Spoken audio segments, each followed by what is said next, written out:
perjury, and malice, etc., etc. And you see the use of imperatives there, epinoeson, diatyposon, in the Greek.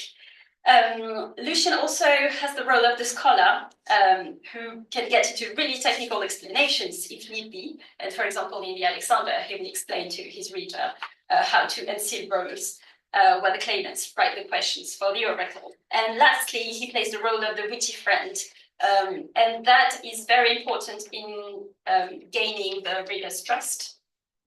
And so we see that the heavily dialogic dimension of these two opuscula is extremely heavy, and allows Lucian to proceed to, I could say, a twofold celebration of himself, but also of his addressees, whose intellectual value emphasize Lucian's own. And in both opusculas, Lucian presupposes a high degree of familiarity between himself, of course, and his addressees, and that plays an essential role. And it allows the satirist to integrate the phatic signs of complicity that unite him with his recipients, as well as the latter's supposed reactions of approval. And that is quite an important point, because this anticipation seems to legitimate what could seem as an anomaly.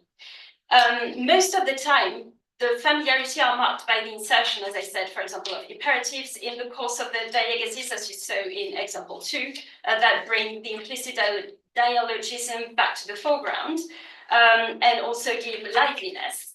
And it can also be shown just by moments when Lucian poses and actually shows the reactions of his reader, and that is, for example, what you see in example 4,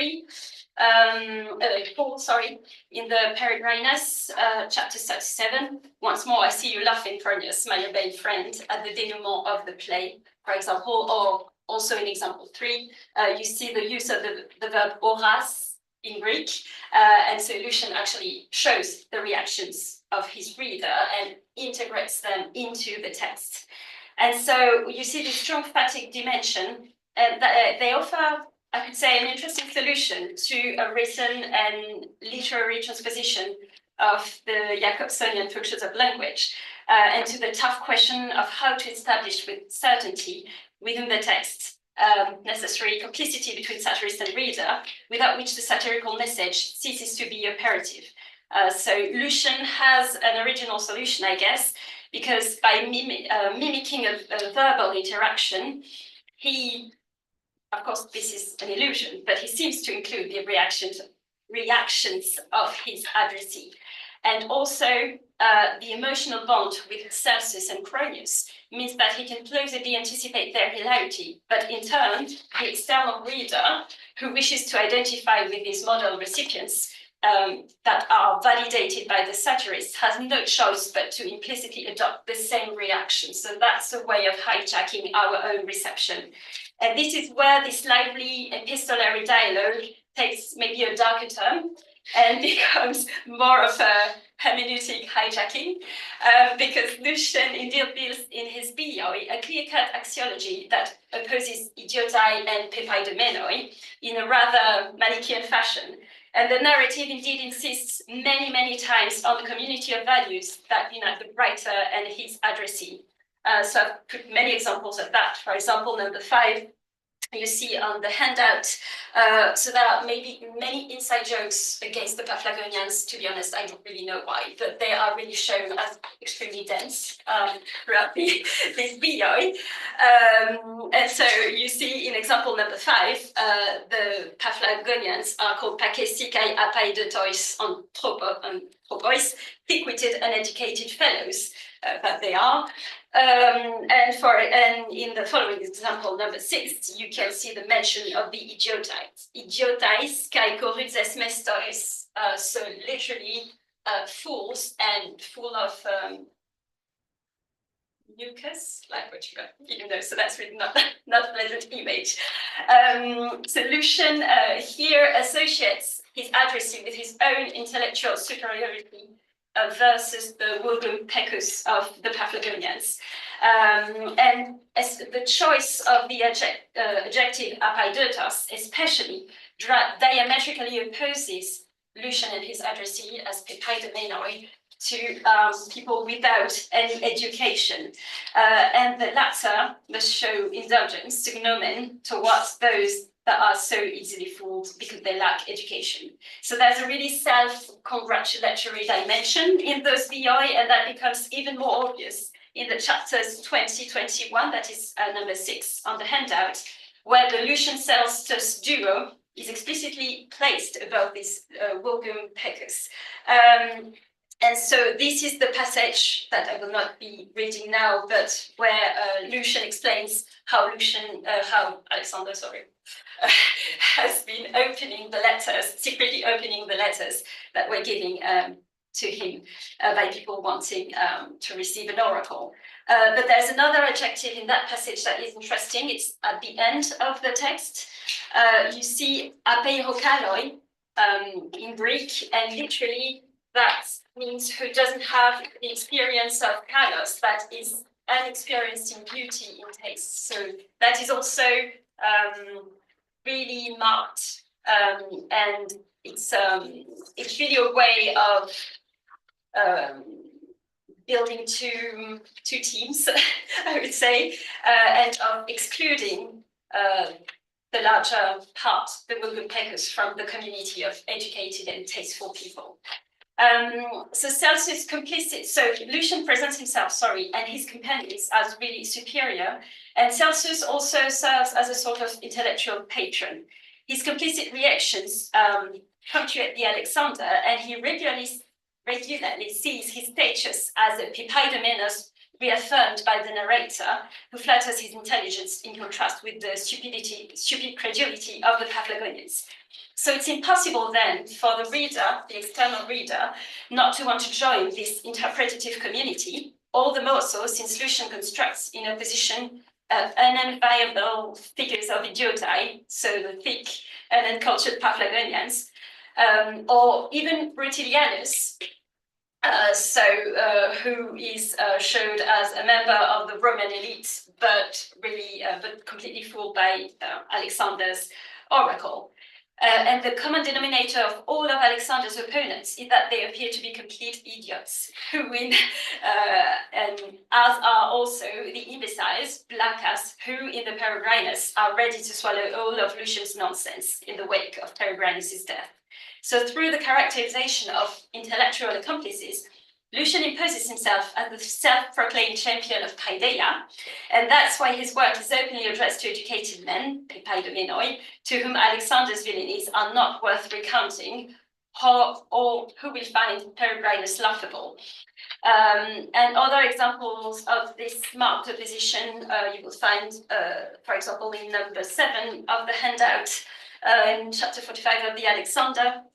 And so, for example, there Lucian tells of a man that tried to oppose Alexander, and he asked in the end, "Tiga daimonon chronein entosutois memenosin kai parapolosaites plafaglonon morias."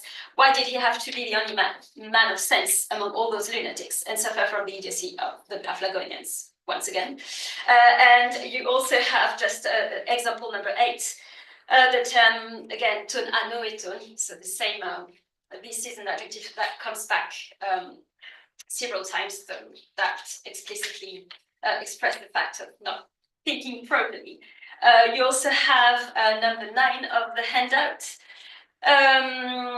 where Lucian is characterizing the adversaries of Alexander as poloiton nune contors, so many of those who actually are in their right mind. So really this opposition is running through the bios and rather clear-cut between crazy and stupid adversaries and, crazy and stupid followers of Alexander and intelligent adversaries. And this strategy is more obviously visible, hence in the Alexander, where Lucian is mercilessly poking fun at the adversaries that are all described as gullible, and thus constitute a very unsavory mirror for the reader. And there is an interesting adjective used in the chapter 14 of this bios, that is number 10 on the handout, And you see here the use of the adjective morosophos, which is quite strange. It's either, and this might be an hapax. So this is either foolish in his being foolishly wise or wisely foolish. You will choose. So in your translation, it's translated by learned idiots. In contrast, the reader desperately wants to belong to the same disillusioned intelligentsia as Lucian and his addressees. And in the Peregrinus, we find other textual representations of blameworthy gullibility, and one of them is, of course, the Christians that are showed as a sect of really naive people who follow Peregrinus at some point, and this is why Lucian was put at the index, also because of this passage on the Christians. But in general, the followers of Peregrinus are all shown as ridiculous and credulous. But Lucian's strategy in this bios, so his strategy to ensure the reader's axiological validation, is a bit different. It consists in developing a marked isotopy of laughter that becomes the rallying cry of an educated community. So Democritus's laughter runs through the Peregrinus, and there is really an image of shared hilarity that is everywhere. It's a shared hilarity between Lucian and Cronius, but not only. And this is staged from the second chapter onwards and will never stop throughout these videos. And it functions as a pledge of their intellectual value and a double aesthetic and moral validation. Not only does the addressee react to the comic construction of the text exactly as it was programmed, but what's more, Lucian constructs a kind of axis of good from which the reader cannot wish to be excluded, and this is a very compelling complicity that is built through that recurring laughter.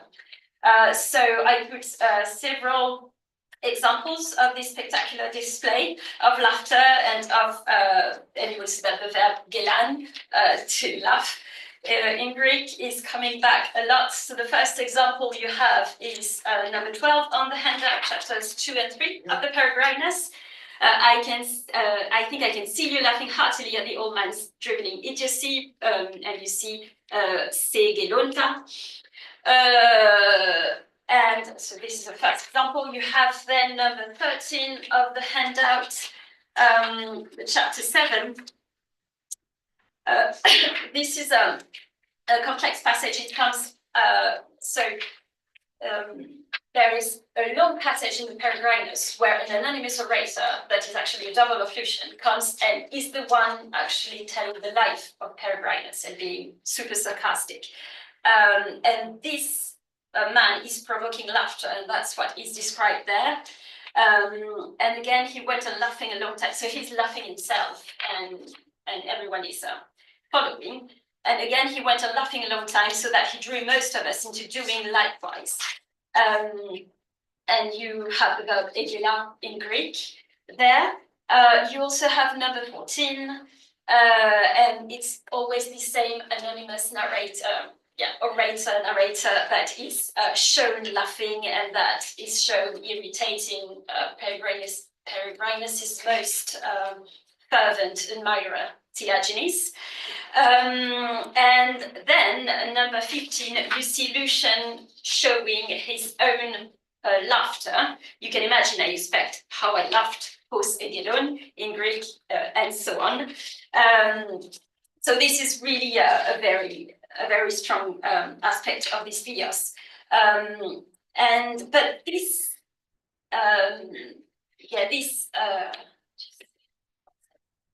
this staging of laughter, mise en scène of laughter, is actually quite insidious, because it's of this mise en scène of Cronius's, Lucian's laughter, but also of the intradiegetic audience's laughter and maybe the reader's laughter, is preventing us from seeing any pathos in what is described, which is a bit paradoxical, because this bios actually recalls a public self-immolation, and we will see Peregrinus jumping into the flame.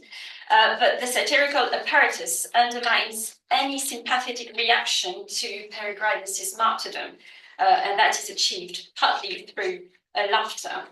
And as if this manipulation wasn't effective enough, Lucian brings an authoritative argument in the person of Democritus, both in the Peregrinus and in the Alexander. And these are the examples that you have. These are number 17 and 18 in the handout. So 17 is the end of the Peregrinus. What do you think Democritus would have done had he seen this? Would not he have laughed at the man as roundly as he deserved? And at the end of the Alexander, what Democritus would not have been disturbed on hearing names and places specified, and would not have been filled with contempt soon afterwards when he saw through their stratagem. So this is the last stroke. So you see the implacable mechanics of hermeneutic manipulation that are set in motion here. The real reader is forced to position himself in relation to the implicit reader constructed by the text. And in the case of Lucian's pamphleteer biographies, it is almost impossible to renounce the ethical prestige of membership. Not to join Lucian, Pronius, and Celsus in laughter would mean a terrible intellectual degradation that no Papaidomenos would want. And also, the more ferocious the text, the more elaborate the hermeneutic straitjacket is.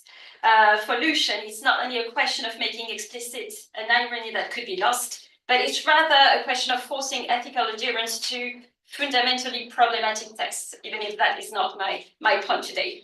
So what I try to show with these passages is the way Lucian builds an educated and axiologically superior community that the reader has to join, and how it blackmails the reader into adhering to that set of values. Because Lucian knows the self-identity of the reader is at stake, and he has a fine perception of our potential vanity as Papaidomenoi.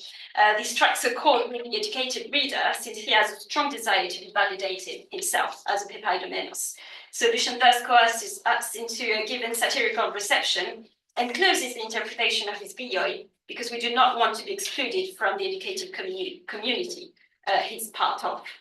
And as a last proof of Lucian's manipulative tendency, I return to the Peregrinus, where there is a spectacular mise en abîme that shows Lucian actually manipulating the audience within the bios, and he's manipulating the audience into believing the story he just forged. And that is number 19 on the handout.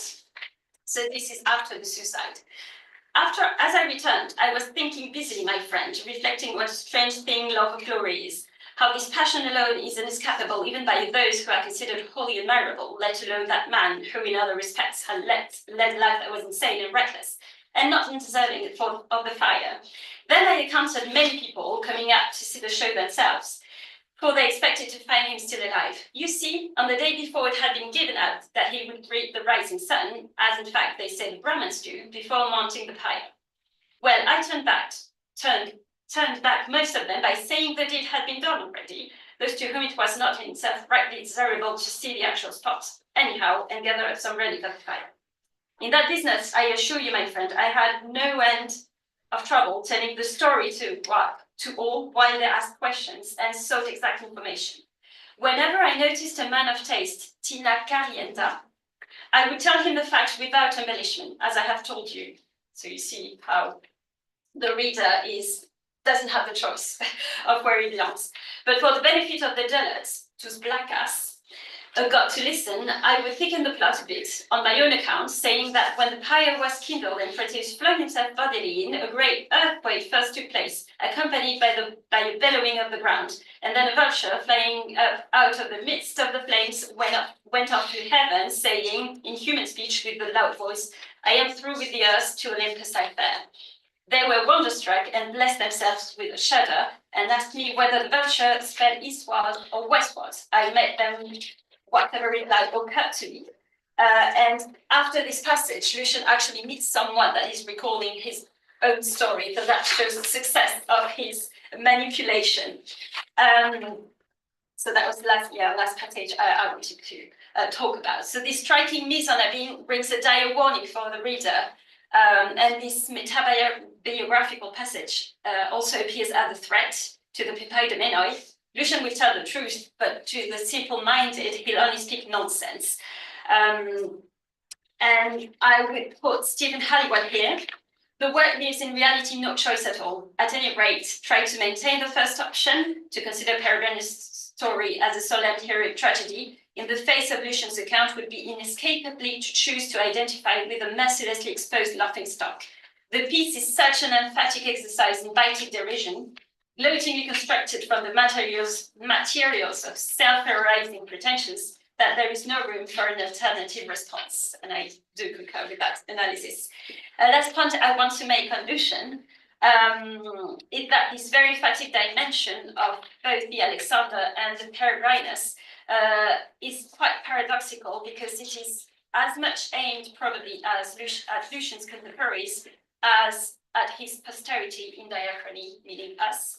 And as proof of this conscious twofold reception, I'll simply point towards the last chapter of the Alexander, so number 20 on the handout, where you see that Lucian himself is speaking about the usefulness of his work for future readers, but I will not read that right now.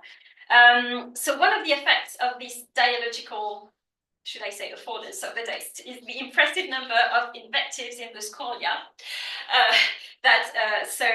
and the very personal turn they have. I didn't include them in the handout, but the Scholias is insulting Lucian so much that Ugo Raber, the editor, actually had to build a list of all the insults addressed to Lucian at the end. So there's basically an index of insults by the Scholias. And I think that is partly the effect of this really strong dialogical dimension that we find in the whole corpus. So I took very obvious examples, but this is a really an authorial strategy that you find everywhere.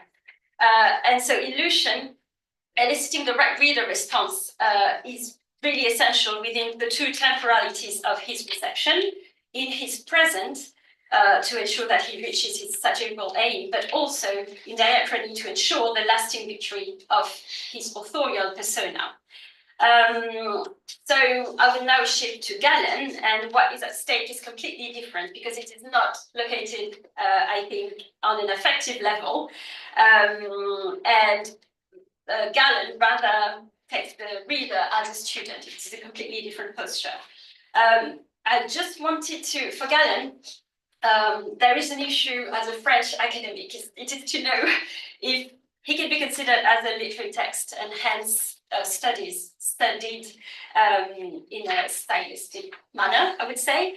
But as I said, I think this is mostly a question for the French academia, because Galen is very much an object of study among French classicists, but mostly as, I would say, a source on the history of medicine rather than as a literary text.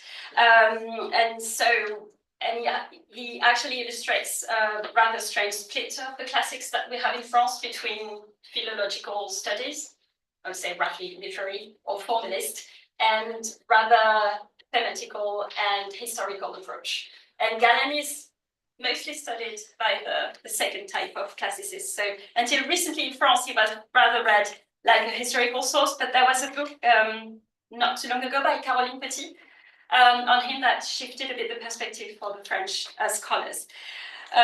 So that's something that I would say as from a French point of view. So as I said, for Galen, the agenda is rather different, and the requirements as well. It's not a matter of conveying sufficient irony to the addressee of a letter, but what's at stake is formulating an adequate rendition of the medical technique, because Galen is highly conscious of the text's very meager capacity to convey the locutory force of discourse, and also to convey visual images. But what is striking is that he apparently refused to use medical illustrations that could be used at his time, as shows, so there are illustrated papyri that have been studied by Margan. I hope I put her in the bibliography. So the perspective here is not satirical, but didactic, but nonetheless, I hope to show there's still a strong grasp on the reading process. One important feature of Galen is that he's very conscious and constantly recalling the ancillary nature of his own writings, which is quite paradoxical given how massive his corpus is. But he considers that his text and medical text will never replace the PERA, the experience of proper medical training. And Galen elaborates a lot on the limits of the medical logos in a massive meta-discourse that has been studied by Véronique Boudon-Millot, for example, and to the point that the writing of anatomical treatises almost appears as an ageneton, the way he presents it. So the written discourse is perceived as fundamentally deficient in relation to the oral or face-to-face teaching and to the PERA. However, as Véronique Boudon-Millot points out, there can be no history of medicine without the written word, but this medium must remain a complement to face-to-face teaching. And according to Galen, the main function of his treatises is to serve so they have many functions, but they can serve as hypomnemata for less experienced doctors or students, or they can also be used as what he calls logos epideitikos, and that is to say running commentary for this dissection. And there is a passage in the anatomical procedures that I didn't put in the handout, but where that is quite striking because Galen imagines how to say, a reader actually using the verbatim of his text during a dissection. So there is a great functional versatility of the Galenic writing. And a well-known metaphor illustrating the issue of the insufficiencies of this writing is the metaphor of the pilot trained with books that comes back through the corpus. And I think I hope, an example. It's number 27 of the handout. So it's ek bibliou Kubernetes, the pilot trains with books, and that is the image that keeps on coming back to show how insufficient that could be. Now, this issue becomes even more acute in diachrony, meaning for us, because indeed, while some treatises were conceived autonomously, and others clearly show their dependence on oral transmission, that they simply transcribe. And because in Galen's day, medical teaching was a really spectacular affair involving epideixes and a whole range of public performances that we don't have. This context is lost to modern readers. So these are the limitations that I wanted to keep in mind because they are very important when we try to entangle the pragmatics of the Galenic text. But as announced, I'll be focusing on the consequences of the complex status of these Galenic texts, and that's to say, the direct involvement of their reader. So to exemplify this point, as you can see in the handout, I'll focus on two texts where the written nature the medium appears as most problematic, and that seem to compensate this issue by developing reader response, a sort of reader response guidance strategy, and that is to say the Ars Medica and the anatomical practices that you have. Those are the main two texts I'll talk about. So I chose those because they are relating to the direct manipulation of bodies, so dissection or clinical observation. And so both the anatomical procedures and the art of medicine deal with those really concrete aspects. The anatomical procedures are also interesting because they were written twice. So first in two books at the request of Boetius during Galen's stay in Rome to serve as hypomnemata for demonstrations that Boetius actually saw. And after Boetius' death and in the absence of any copies in 50 books. Both Galen, but my hypothesis today here is that paradoxically, the different purposes of Galen's writings do not change fundamentally the way he is addressing his reader, and that he maintains throughout what we could call a didactic mode, or if I take, Katharina Falk's terms, a sort of mimetic simultaneity. In his didactic voice that enables him to address his reader in a separate temporality and that confers to his text great efficiency through time. In analyzing these texts of complex stature,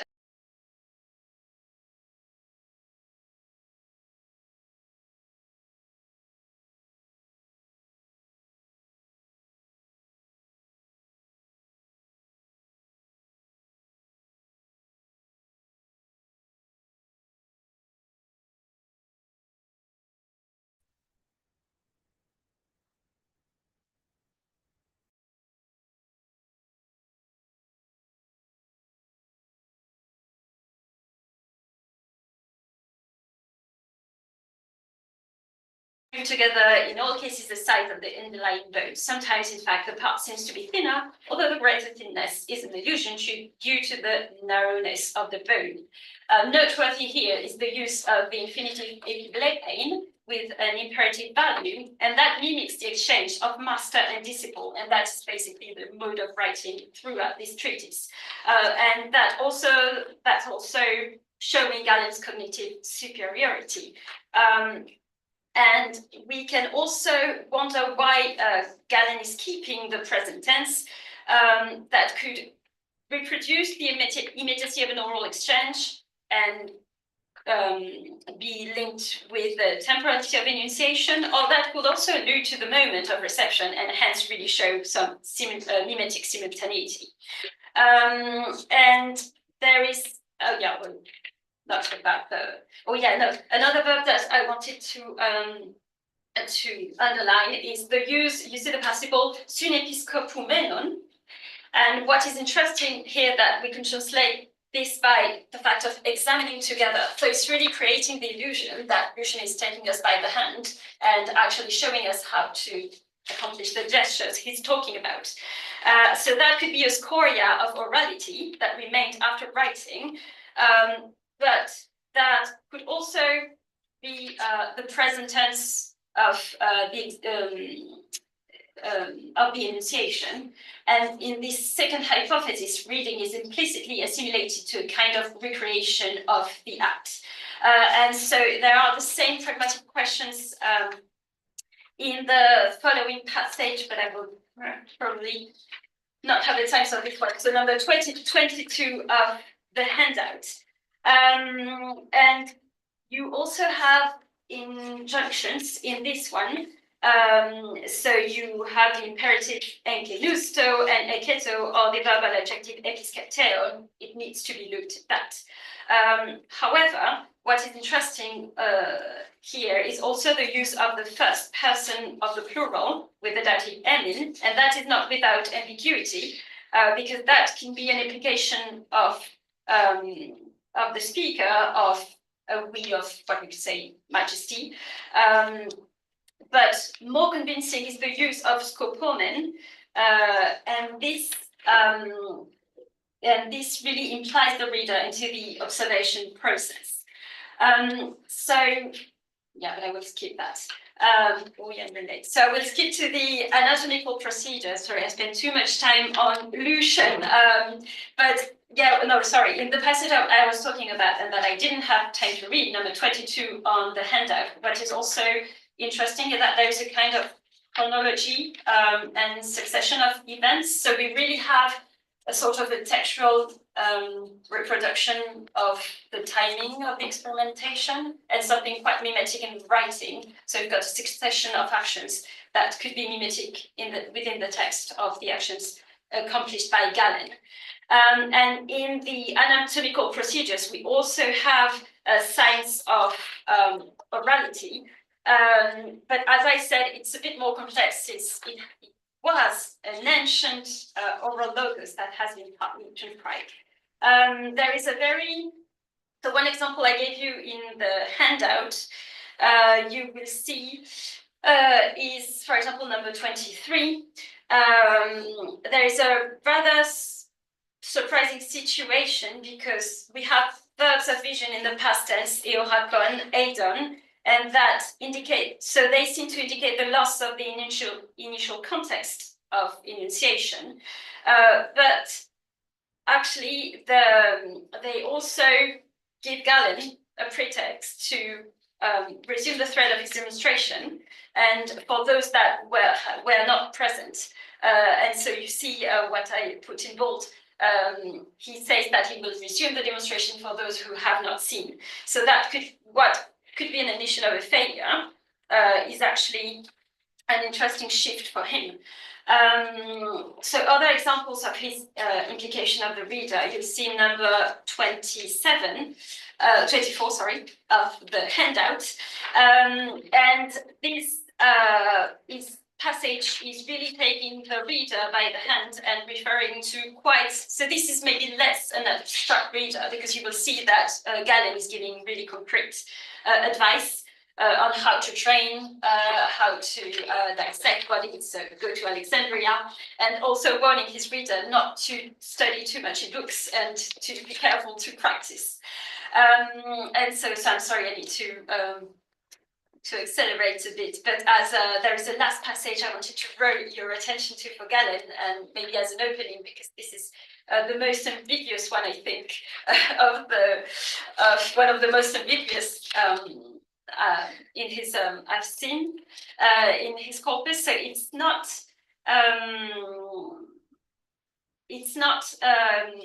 in the two treatises I was talking about. It's on the treatise, sorry, I left the French titles, but Delibris Proprius Liber on his own books.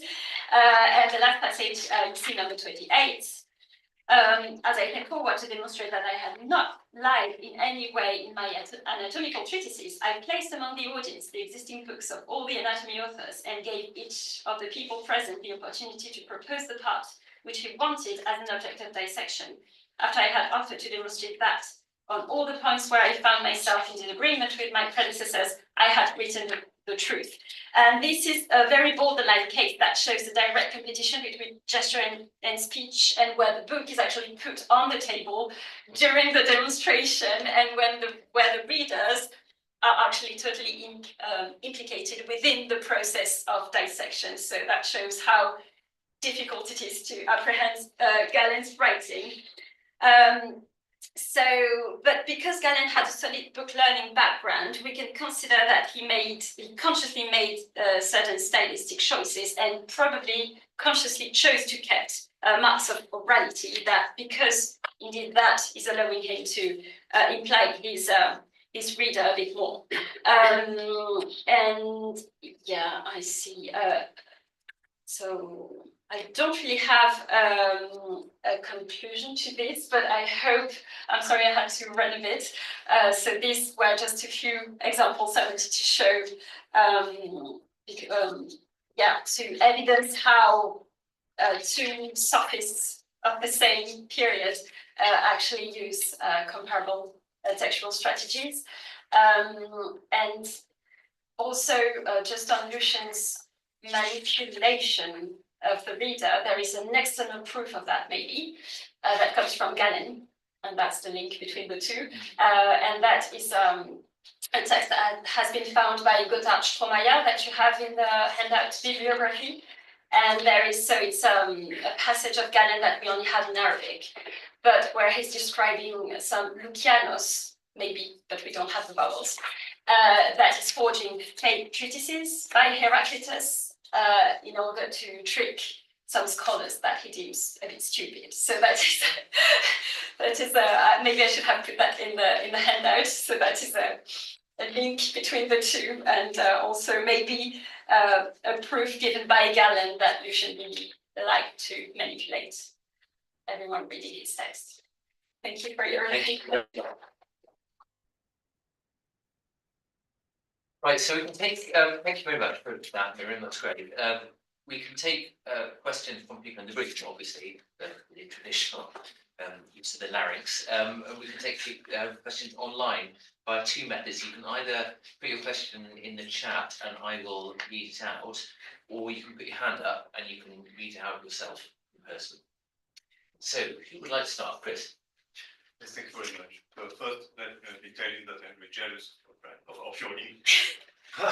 And so I'm not familiar with this material, so very naive question or suggestion. How do you think Lucian is serious about the distinction between idiotai and apaidotoi, and how seriously does he mean us to take him and to identify also with the educated reader? And maybe a related point is, I was wondering, text 5, whether with the Paphlagonian,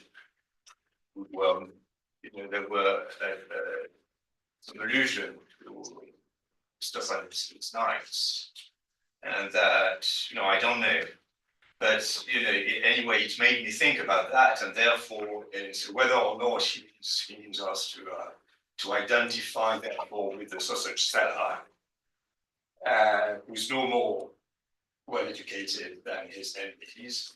It seems that all these insults and this extreme violence is very reminiscent of Aristophanes' violence, and also all the language creation, so the models of foils, these things. It's very, very, it sounds really like we are in the night, and we are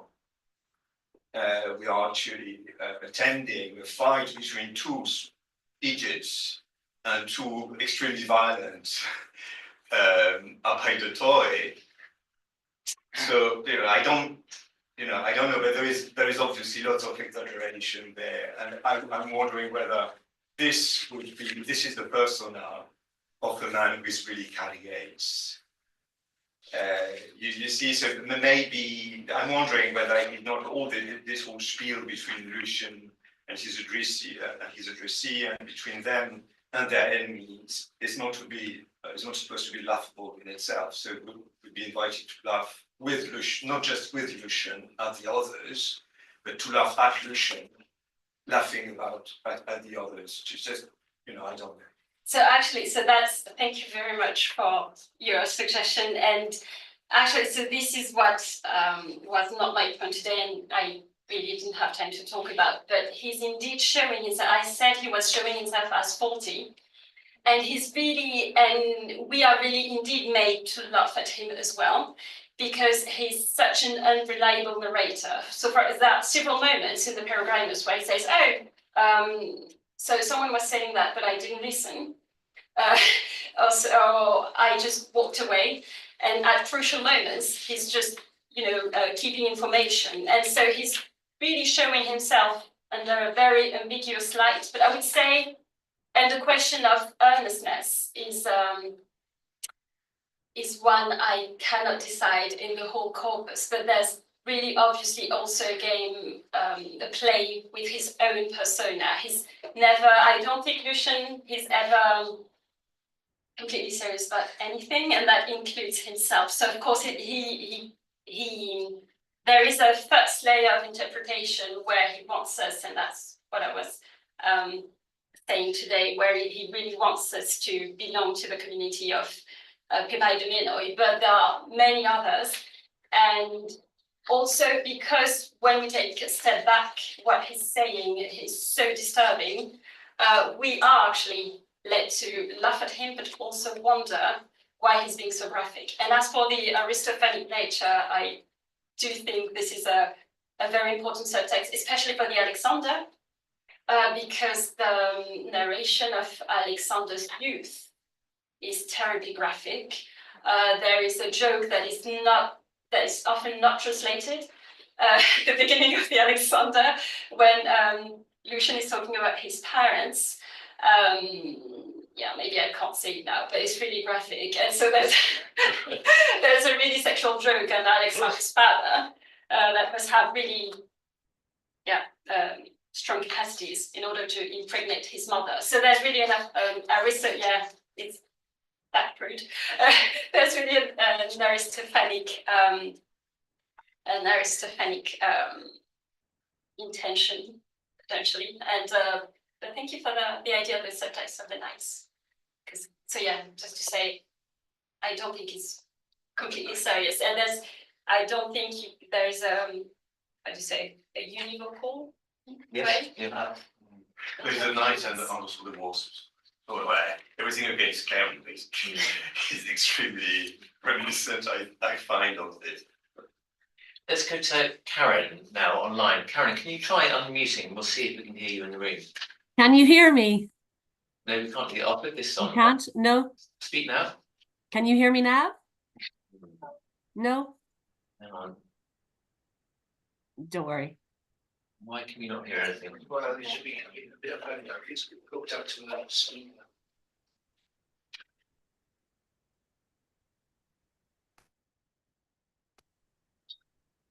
No, can you say something now, Karen? Yeah, can you hear me now? Can't hear me. No. Sorry, could you put Don't your worry. question in the chat? Karen, sorry. No problem. No Crashing problem. out. They say that they can hear. They hear us, but we can't hear them, unfortunately. I mean, supposed to work in stream, but. Okay, look. So. Sorry, just 1 second. Yeah, Because I have to. yes, of course, Leah has to go, yes, so while Karen is typing, yeah.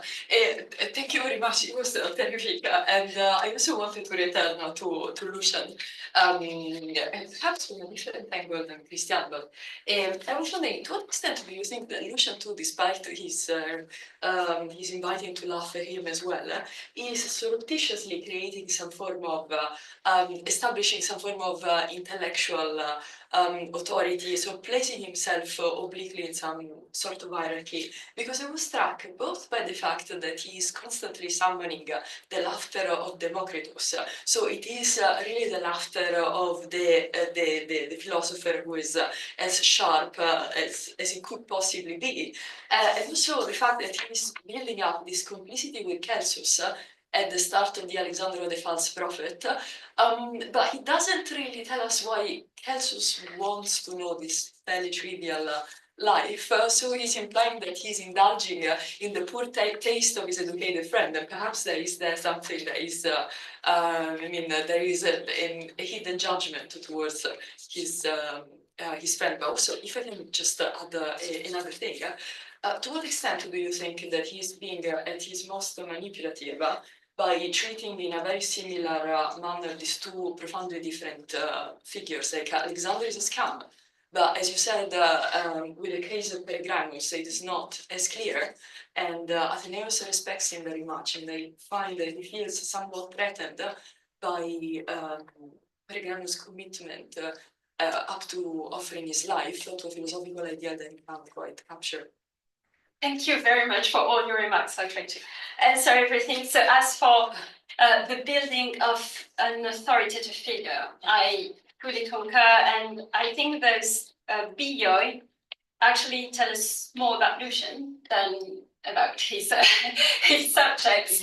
And there is so I forgot what I wanted to say first. I start at the last anyway. So there is something, as you said, he pretends to be indulging in for the Alexander in Celsus's fantasy, but we have no proof that is true. And I think both these bioi can be read as a sort of guilty pleasure, because I think actually the main aim is just to be super aggressive. And there is just an aesthetic of extreme violence and aggressivity. And it's a bit like the Philopseudes, like, oh, I don't like people who lie, but I'm going to spend 30 chapters telling urban legends or the true history. I think there's a really Freudian aspect to what Lucian is doing, and I also think we can read this bioi in terms of memorial competition. And so for Alexander, unfortunately, we don't know much except as far as the oracle is concerned. But for Peregrinus, as you said, since we have some more positive sources, maybe there is indeed, maybe Lucian indeed is trying to build himself as a figure as much important as Peregrinus, which maybe he wasn't at the time, since we don't really know, how he was perceived by his contemporaries. So I really think indeed there's something agonistic in these biographies, and what is at stake is mostly to build an authorial figure. So actually this was a big part of my PhD, because I think there's really an anxiety in him. I don't want to do too much of a psychological reading, but still, I think he really has this bioi really show how strongly he wants to be perceived as the epitome of what Hellenized imperial elites and Pepaidomenoi are, and he will use any target, and indeed I think the violence might be explained partly by the fact that he felt threatened by more successful figures, namely Alexander and Peregrinus Proteus, who obviously were more well known than he was.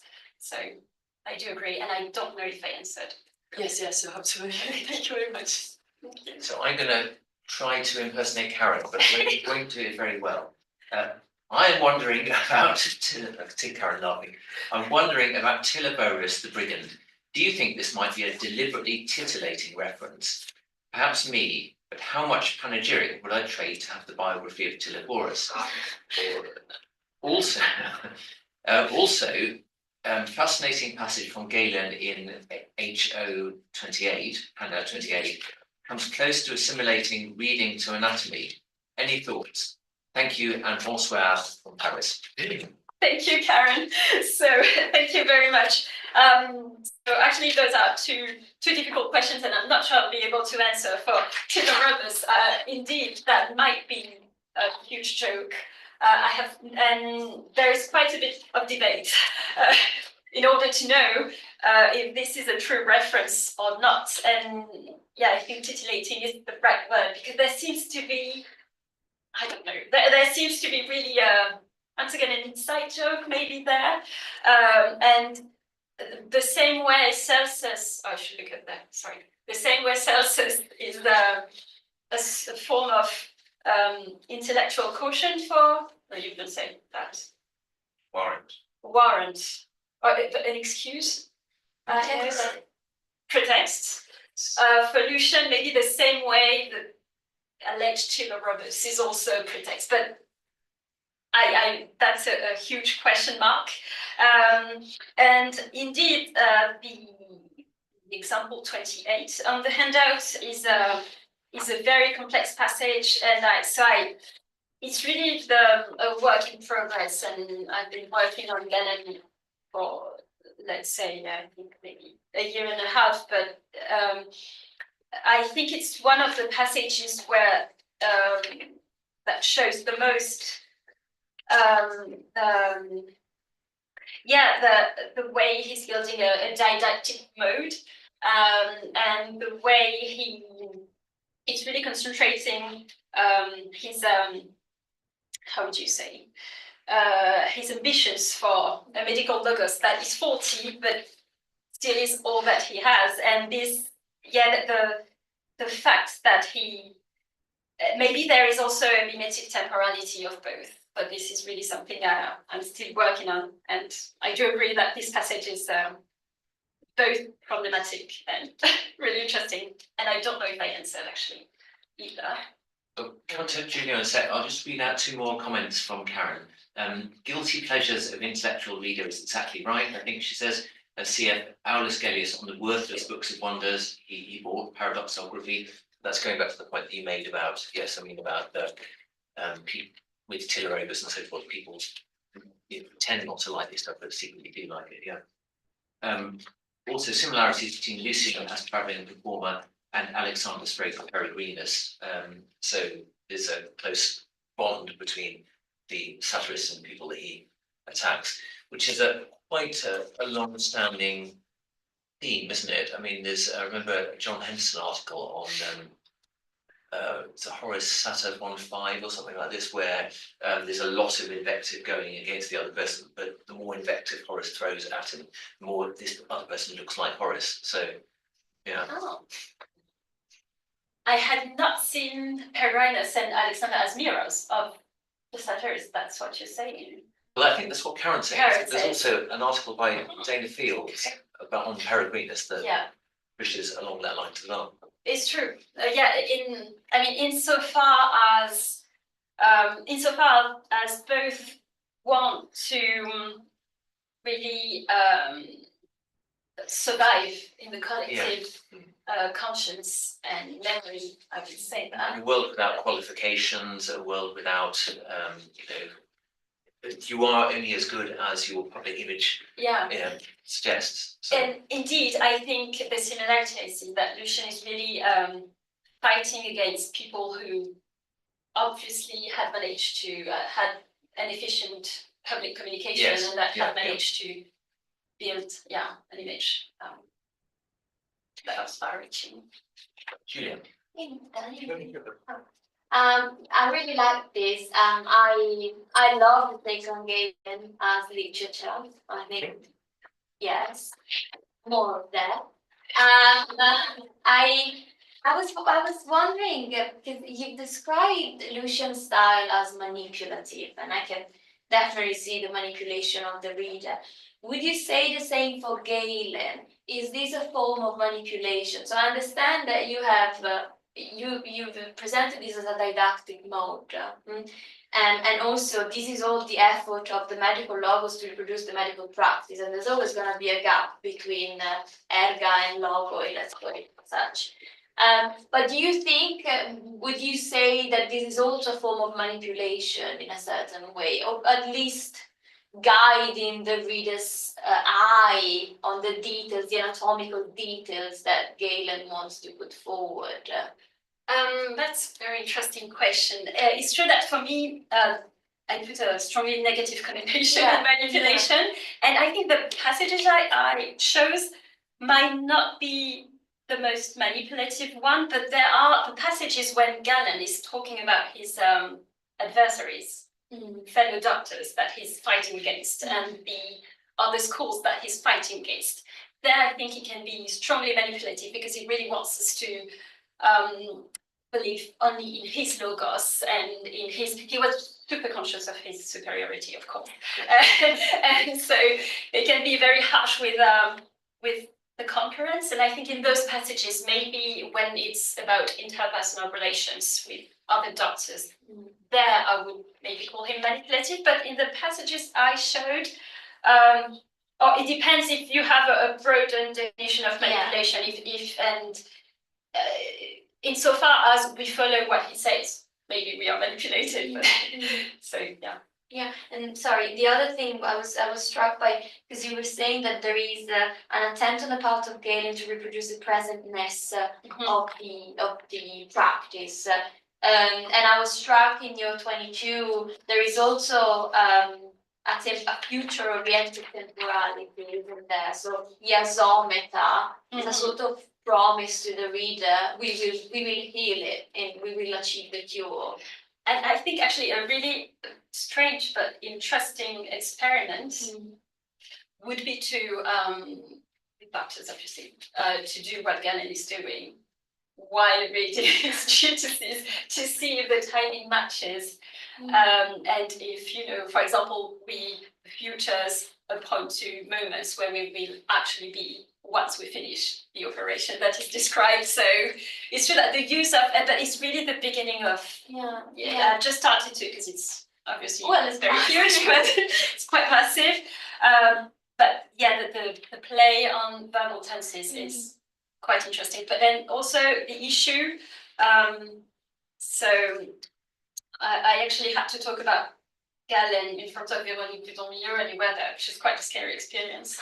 But the issue with Galen is that the status of the text is so complex that you need to, I really want to treat him as a literary sophist author, but I also know I have to be extremely careful because of, the numbers of layers, of textual layers. Heinrich von Staden was very happy to call him a sophist, wasn't he? And Bauer for that matter, yeah. Daniel. Brilliant, yeah. Thanks, Miriam. That was fantastic. Just a small footnote and then a question. So the footnote is to 23. I haven't seen this passage before, but this thing about those who've seen the operating versus those who haven't and then sort of need to read the text, just strikes me that we get exactly that same concession in geographical text from this period. And it's so Dionysius Xanthus starts with the same thing, this kind of concession that seeing geography is the best way of doing it. But for those who haven't seen it, there are also things that texts can add to it. So I just wondered whether this is not a kind of broader phenomenon we see across technical text in this period. You have to kind of make the concession about why they're writing. So that was the footnote. The question was about passage 1. And so I completely agree. I would have this kind of, Lucian trying to push us in the direction of ways of reading. But then it struck me that the way in which he kind of frames the project here seems to rub against that slightly. I mean, the point here particularly about, I'll only write this if you're willing to fill in the gaps in the tale so as to circumscribe the gaps in my knowledge. And so I wondered about this co-opting of the reader as co-author and whether that rubs against this kind of directive manipulative Lucian that we get later in the text, or if this is a sort of deliberate captatio, right, that's meant to then sort of lull us into the manipulation later in the text. Thank you very much. I think it's a captatio, and I think it's actually paradoxically the two processes are working together. So there are other texts where Lucian is really building an ideal cooperating reader. And one of them are the true histories, actually, where we are supposed to, we are set on a quest and we are supposed to find the intertextual layers of the text. And I think this does not prevent him from making us cooperate in the way he wants. Yeah. You know, so we are made to be active readers, Yeah. but we have strong guidelines. Very much. So yeah, I think I wouldn't say it's an opposition, but rather to come complémentaire. Complement. Yeah. No, that go together. Yeah. Complement. To complement adjective or noun. To complement. So you can compliment someone, which is to say nice things about them. Yeah. But you can complement something, meaning to fill up or to pair. Okay, so the two strategies are Complementary. Yeah. Complementary. Yes. But I don't know if I answered actually. No, I think you do. I mean, the true history is the other thing I was thinking about, right? And it's and I can see the similarity here, but it also feels quite different, right? Because he begins that text, in fact, by telling us how stupid we all are, right? I mean, the concession is you've all been duped into believing these stories by the travel writers, and that's why I need to start the story by telling you all it's fiction before I begin. Whereas here it seems to begin by kind of acknowledging the intelligence of the interlocutor, right? And it's you're smart enough that you might be able to participate with me in the construction of this text, and actually it's I who have the intellectual blind spots, right? And that's why doing this project is difficult. And so yeah, I don't know. It's But I don't think I would see the illusion as being as harsh as you said, the true histories, because he's putting us in the position of Pepaidomeno, that we actually be able to fulfill the quest. And I'm not sure the people fooled by the historians are the same, as the I would need to look I've into always it. read that as us. But I think I would, for me, in the prologue, he's really programming two types of receptions, and there might be a basic reception of those who will not understand the intertextuality, and that's okay. And those are the ones fooled by the poets and the historians. But there is the most sophisticated reception, and I don't think they are the same. And also another link with the true histories. Is and I forgot what I was going to say. Anyway, no, better than my last points, but Great, I think you're going. Thank you. Thanks so much. Just related to that, I was wondering what would it mean to try to resist as a reader kind of the manipulative reading of Lucian, and especially the kind of the passage on laughs that if we do not laugh, because it's also kind of this imperative of gala. Is that a way to resist it, or when you were talking about the Scolius and insulting Lucian, is that an actually more cooperating almost in his way of insulting? So what is the kind of resisting reading as a reader of this text? That's a very interesting question. I think for the two bioi, a big part of this resistance will be to try and look at other perspectives and other sources, but Lucian's advantage is that we don't have many. And it's really hard to resist, but the more you resist, the more disturbing the text becomes. So it's something I'm trying to do sometimes, but then you're just confronted with gratuitous and extreme violence, and it's a really displeasing reading experience. And actually, rather recently in the French media, there was an article in Le Monde about the Peregrinus, and it was quite interesting because it was from a reader that was resisting, and he was because there has been a new translation in French of the whole corpus. And the journalist was complaining that we were still reading this text that is just insulting and talking about a roasted old man, and he obviously didn't understand the point of reading this and didn't see how this could be enjoyable. So that was a really recent example. Peregrinus is a very special text in this respect, isn't it? Because it's the text that mentions the Christians and mentions them in a sort of slighting way. So from a really early period, it's the text that gets Lucian labelled as an atheist, and then actually the Scolias, we know who he is. He's Bishop Aritas, isn't he? So he comes to it with a certain agenda. But it's not alone. That's the other one. No, that's right. Yes, I mean there are I mean, the Suda, for example, calls him a terrible atheist who should be drawn eaten by dogs or something like that. Yeah. Yeah. Town of Fire of Hell. And then he went on to the index of prescribed books by the Catholic Church, didn't he? So precisely for this particular text and one late antique imitation, which we don't think is by Lucian anymore, but it was particularly Peregrinus. So it is interesting that it's this text in particular that seems to provoke the really hostile reactions. It's true indeed, and I think it might be easier to resist Peregrinus because I think we are easily shocking or disturbing. So this will induce a form of distance. But for the Alexander, since we only have Lucian and it's so pleasant to read, it's much harder to actually pose and try to resist this satiric mechanic. So yeah, once again, I'm not sure I have an answer, but thank you very much. But I think probably at that point, we haven't got any more questions online, but we should thank Miriam once more. Thank you. Thank you very much for coming. Bye-bye. Yes.